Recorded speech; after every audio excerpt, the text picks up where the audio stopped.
let's find missing angle measurements using Trig. So we found how to do missing sides, now we're going to do missing angles. Okay, first thing we need to know is the inverse trig operations. These are important to understand. Because basically this is saying the tangent of what angle equals 0.8098. So like this is our parentheses, and we want to find what the angle is right here. And to be able to do this, we're going to have to take the tangent inverse of all this stuff. And we also are going to take the tangent inverse of all this right here.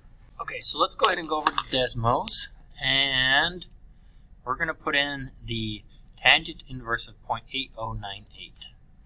So we're going to click on, well, this will be down for you. You're going to click on here, click on functions, and here's the tangent inverse, 0.8098. Okay, and this actually is not the correct answer because I am in radians mode. You need to be in degree mode. So if you're using the decimal calculator, if you come over here to this little wrench looking thing, notice it has your angle in radians. We want to put it in degrees. And notice once I flipped it into degrees, it gave me a different answer.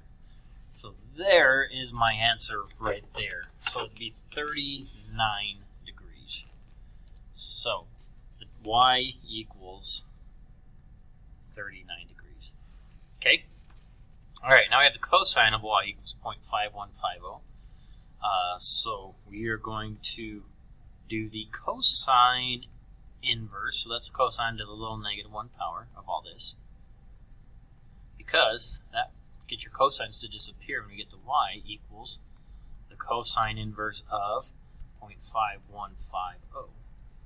Okay, so let's go ahead and go back to our calculator, and we're going to do the functions cosine inverse point. I gotta remember what it was. 5150. Looks like we have 59 degrees for that one. It's going to be slightly off just because I don't have the decimal places all the way. I don't have every single decimal place. So we're going to just round to the nearest degree. So we have y equals 59 degrees. Okay, do the same thing but with sine. So we have the sine inverse because we're doing the opposite of the sine. Sine inverse, all that goes away. So we're going to do the sine inverse of 0.225. So functions sine inverse of 0.225, and it looks like we have 13 degrees. Okay, so it's just a simple, the simple inverse is all we're doing with these ones. Okay, now let's go ahead and find the actual missing angle. Okay, like I've always done with the other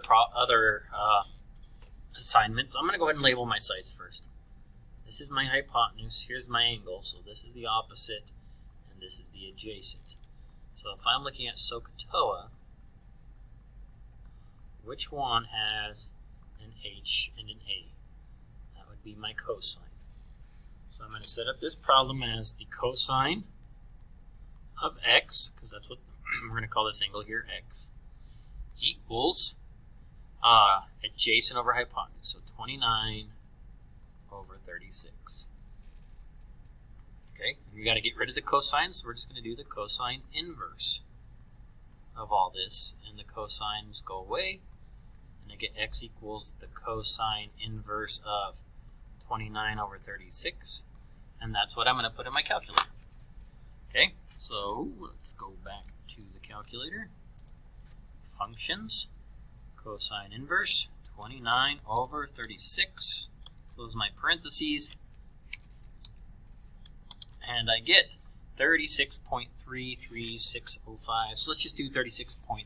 Let's just round that to the nearest 10. So 36.3 is my final answer. There we go. Okay, next one. Let's go ahead and set it up. We got our H and our O and our A. So what trig function has an O and an A? That would be my tangent, because it's Remember, SOHCAHTOA, you need to get that memorized. So we're going to say the tangent of the angle x is equal to O over A.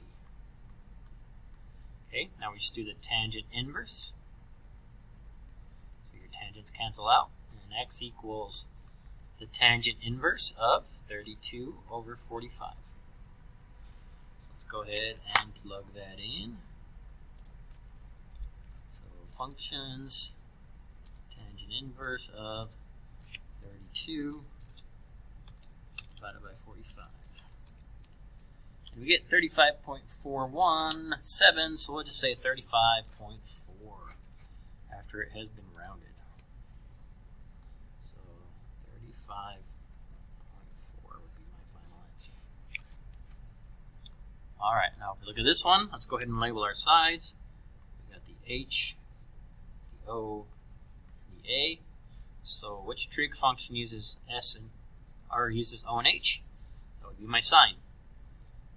So I'm going to use the sine of x equals O over H. Alright, let's do the sine inverse so we can get rid of the sine. That gets rid of all this. So x equals the sine inverse of 8 over 11. Go ahead and plug that in. So functions, sine inverse, 8 over 11. And it looks like we have 46.658, which is 46.7 when I round. So this is the same as 46.7 degrees. Okay, so go ahead and start working on your assignment. And if you have any questions, feel free to email me, and I will help you out where I can.